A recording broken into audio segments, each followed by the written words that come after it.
Robert গ্রিনের the 48 lodge of power এমন একটা বই যা নিয়ে আলোচনা সমালোচনা শেষ নেই। বলা হয় এই বই কাউকে সাফল্যের একেবারে চূড়ায় পৌঁছে দিতে পারে, আবার কাউকে করে তুলতে পারে ভয়ঙ্কর কৌশলী। বইটা একই সাথে যেমন প্রশংসিত তেমনি নিন্দিতও বটে। তো চলুন আজ এই বইটার রহস্যটা একটু খোলাসা করা যায়। কিন্তু আসল প্রশ্নটা হলো, একটা বইকে ঘিরে এত বিতর্ক কেন? ভাবুন একবার, একদিকে এটা বেস্ট সেলার লিস্টে, অন্যদিকে অনেকেই একে বলছে এটা নাকি প্রতারণার একটা পার্ট। কেউ কেউ তো এটাকে শয়তানের বাইবেল বলতেও ছাড়ে না। ব্যাপারটা কি? এই স্লাইডটা দেখলেই বিতর্কটা একদম পরিষ্কার হয়ে যাবে। দেখুন, একদল পাঠক বলছেন এটা একটা শয়তানের বাইবেল, যা শুধু মিথ্যা আর প্রতারণা শেখানোর জন্য লেখা। আবার আরেকটা দল বলছে আরে না, এটা কোনো খারাপ কিছু নয়, বরং বাস্তব পৃথিবীর নিয়মকানুন বোঝার একটা গাইড। এটা বরং ম্যানিপুলেটিভ মানুষদের হাত থেকে বাঁচার একটা উপায় বাতলা দেয়। তাহলে চলুন আমরা প্রথম অংশে একটু গভীরে গিয়ে দেখি ঠিক কোন ধারণাগুলোর জন্য এই বইটা মানুষের মধ্যে এত তীব্র আর মিশ্র প্রতিক্রিয়া তৈরি করে। সমালোচকরা প্রায়ই বলেন এই বইটা নাকি মানুষকে অনৈতিক হতে শেখায়, আর এর কিছু নিয়ম তো একটা আরেকটার একেবারে উল্টো। কিন্তু মজার ব্যাপার হলো, অনেকেই বইটাকে শুধু আক্রমণের অস্ত্র হিসেবে দেখে না। তাদের কাছে এটা একটা ঢালের মতো, মানে বাস্তব জগতে অন্যদের প্রতারণা বোঝা এবং তার থেকে নিজেকে বাঁচানোর একটা উপায়। রবার্ট গ্রিনের ক্ষমতার এই নিয়মগুলোর বেশিরভাগই কিন্তু এসছে সেই রাজা বাদশাদের দরবার থেকে, মানে এমন একটা সময় থেকে যখন ক্ষমতা ছিল গুটি কয়েক মানুষের হাতে সীমাবদ্ধ। এখন প্রশ্ন হল, শত শত বছর আগের সেই নিয়মগুলো আজকের এই কর্পোরেট দুনিয়ায় কি আদৌ চলে? চলুন এটা একটু খুঁজে বের করা যাক। যেমন ধরুন, সবচেয়ে বিখ্যাত পুরনো নিয়মটা ছিল গুরুকে কখনো ছাড়িয়ে যেও না। রাজার দরবারে এই কথাটা হয়তো ১০০ ভাগ ঠিক ছিল, কারণ রাজাকে ছাড়িয়ে যাওয়ার কোনো সুযোগই ছিল না। কিন্তু আজকের দুনিয়ায়, যেখানে একটা কোম্পানির সিইওকেও চাকরি হারাতে হয়, সেখানে এই নিয়মটা পুরোপুরি অচল। ২১ শতকে নতুন নিয়মটা হলো বসের কাছ থেকে যা শেখার সব শিখে নাও, আর তারপর তাকে ছাড়িয়ে গিয়ে আরও বড় পদে যাওয়ার জন্য তৈরি হও। এর মানেটা কি দাঁড়ালো? আজকের দিনে দ্রুত সাফল্যের সিঁড়ি ভাঙার একটাই পথ, নিজের বসকে পেছনে ফেলা। যদি উপরে উঠতে হয় তাহলে কাউকে না কাউকে তো ছাড়িয়ে যেতেই হবে। এটাই আধুনিক ক্ষমতার রূঢ় বাস্তবতা।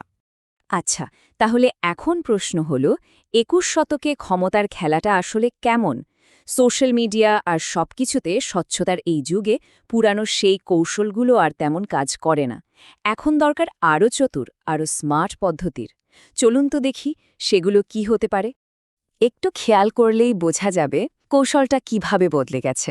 আগেকার দিনে মানুষ হয়তো সরাসরি অন্যের কাজের কৃতিত্ব চুরি করত, যা এখন গ্লাসডোরের মতো প্ল্যাটফর্মে সহজেই ধরা পড়ে যায়।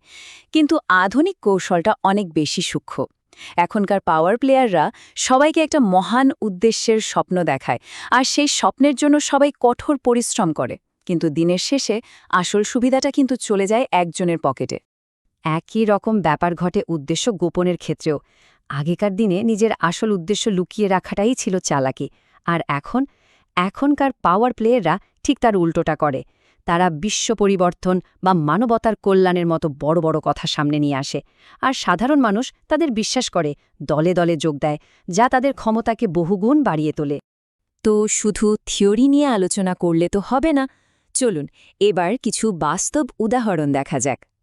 দেখে নেওয়া যাক আজকের দিনের পাওয়ার প্লেয়াররা এই আধুনিক নিয়মগুলো কাজে লাগিয়ে কিভাবে ক্ষমতার শীর্ষে পৌঁছয়। আধুনিক ক্ষমতার একটা দারুণ কিন্তু ভয়ঙ্কর কৌশল হল হাসিমুখে গুরুকে শেষ করা। মানেটা কি? মানে হল কাজে অসাধারণ হতে হবে, কিন্তু আচরণে থাকতে হবে চূড়ান্ত নম্র আর বন্ধুত্বপূর্ণ। এতে করে বস যদি প্রতিশোধ নিতেও চায়, তাহলে লোকে তাকেই খারাপ ভাববে, আপনাকে নয়। এর সবচেয়ে ভালো উদাহরণ হল মোটোজিপি রেসার মার্ক মার্কেজ। তিনি একেবারে নতুন এসেই দলের সেরা আর অভিজ্ঞ খেলোয়াড়দের হারাতে শুরু করলেন। স্বাভাবিকভাবেই দলে যখন উত্তেজনা বাড়ছিল, মার্কেজ তখন সবার সামনে তাদের প্রশংসা করে বেড়াতেন। এই কৌশলের কারণে কেউ তাকে সরাসরি আক্রমণ করতে পারত না। এটাই হল হাসিমুখে গুরুকে হারানোর একটা নিখুঁত বাস্তবায়ন। এবার আসা যাক ৭ নম্বর নিয়মের আধুনিক সংস্করণে। এখানেও কৌশলটা খুবই সূক্ষ্ম। মানুষকে এমনভাবে অনুপ্রাণিত করতে হবে যেন তারা কোনো মহৎ কাজের অংশীদার, কিন্তু চূড়ান্ত সুবিধাটা নেবেন আপনি নিজেই। থেরানোসের প্রতিষ্ঠাতা এলিজাবেথ হোমসের ঘটনাটা এর এক ভয়াবহ উদাহরণ। তিনি তার কর্মীদের বোঝাতেন যে তারা স্বাস্থ্য খাতে একটা বিপ্লব আনতে যাচ্ছেন। নারী ক্ষমতায়ন বা মানুষের জন্য এর মতো শব্দ ব্যবহার করে তাদের এমনভাবে অনুপ্রাণিত করতেন যে কর্মীরা দিন-রাত খাটত, আর এর পুরো ফায়দাটা উঠাচ্ছিলেন হোমস নিজে। তো এত সব আলোচনার পর আমরা আবার সেই মূল প্রশ্নে ফিরে আসি। এই বইয়ের জ্ঞানকে কিভাবে দেখা উচিত? এটা কি ক্ষমতা অর্জনের একটা হাতিয়ার, নাকি অন্যদের ম্যানিপুলেটিভ আচরণ থেকে বাঁচার জন্য একটি সতর্কবার্তা? তাহলে শেষ পর্যন্ত কি করা উচিত?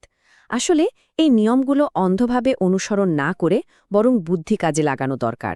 প্রথমত, এটা মেনে নিতে হবে যে ক্ষমতার খেলা জীবনেরই একটা অংশ। দ্বিতীয়ত, এটা বুঝতে হবে যে পুরানো নিয়ম আজকের দুনিয়ায় আর চলে না, সেগুলোকে আপডেট করতে হবে। আর সবশেষে আপনাকেই সিদ্ধান্ত নিতে হবে এই জ্ঞান কিভাবে ব্যবহার করবেন, নিজের উন্নতির জন্য নাকি নিজেকে রক্ষা করার জন্য। তাহলে শেষ প্রশ্নটা সবার জন্য থাকল, দ্য 48 লজ অফ পাওয়ার আসলে কি? এটা কি একটা ব্যবহারিক সরঞ্জাম, একটা ভয়ঙ্কর অস্ত্র, নাকি অন্যদের মধ্যে প্রতারণার লক্ষণ চেনার জন্য একটা সতর্ক সংকেত? সিদ্ধান্তটা যার যার নিজের।